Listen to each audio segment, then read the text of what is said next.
ஒரு பயங்கரமான சைக்கோ கில்லரை பற்றின ஒரு பயோகிராஃபி ஃபிலிமை வந்து பார்த்தீங்கன்னா ஒரு வெப் சீரியஸாக எடுத்து வச்சுருக்கிறாங்க நம்ம நெட்ஃப்ளிக்ஸ். மான்ஸ்டர் த எடி கெயின் ஸ்டோரி அப்படின்னு சொல்லி ஒரு தரமான வெப் சீரியஸுங்க. இந்த சீரியஸை நீங்கள் பார்த்து முடிக்கிறீங்க அப்படின்னா அப்போது இப்படிப்பட்ட ஒரு கதாபாத்திரம் ரியல் லைஃப்பில் இருந்திருக்கா அப்படின்னு சொல்லி உங்களுக்கு பதட்டத்தை உண்டாக்குற அளவுக்கு இந்த சீரியஸையும் எடுத்து வச்சுருப்பாங்க.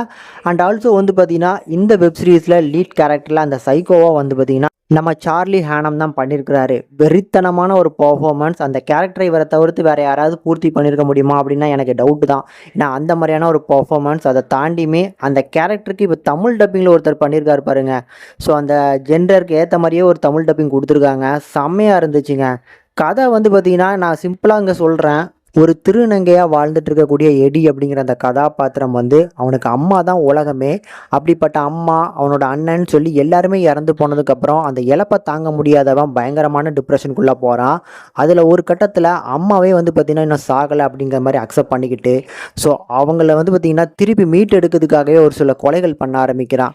இதை கொலைகள்னு சொல்ல முடியாது. ஸோ இறந்து போனவங்களோட உடலை திருப்பி கொண்டு வந்து வீட்டுக்கு அவங்களோட உடம்பில் இருக்கக்கூடிய ஸ்கின்னை எடுத்து பொருட்கள் பண்ண ஆரம்பிக்கிறான்.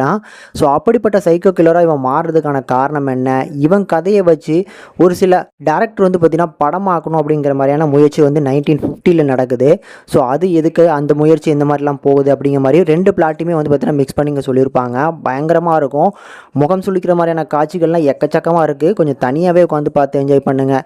இந்த வெப் சீரிஸை பொறுத்தளவுக்கு எனக்கு பிடிச்ச விஷயம் அப்படின்னா அந்த ஹீரோவோட கேரக்டர் டிசைன் பண்ண விதம். அந்த ஹீரோ கேரக்டரில் நடிச்சிருக்கக்கூடிய நம்ம கதாநாயகன் சார்லி சூப்பரான ஒரு பர்ஃபார்மன்ஸை கண்டிப்பாக அல்டிமேட்டாக கொடுத்துருக்காரு. இந்த வெப் சீரிஸில் அவரோட பர்ஃபார்மன்ஸுக்கு கண்டிப்பாக அவார்ட்ஸ் கொடுத்தாலுமே வந்து பார்த்திங்கன்னா அது ஈடாகாது அப்படின்னே சொல்லுவேன். முக்கியமாக 2வது 3வது எபிசோட்லேயே வந்து பார்த்திங்கன்னா இந்த மாதிரியான ஒரு கதாபாத்திரத்தை வச்சு ஒரு படம் எடுக்கணும் அப்படின்னு சொல்லி ஒரு டேரக்டர் முயற்சி பண்ணுவார். அதுக்கான முயற்சியில் வரக்கூடிய போர்ஷன்ஸு அந்த கதையும் இந்த கதையும் மிக்ஸ் பண்ணி சொன்னது இந்த வெப் சீரிஸோட ஒன் ஆஃப் த ப்ளஸ் அப்படின்னே சொல்லுவேன். சூப்பராக இருக்குங்க.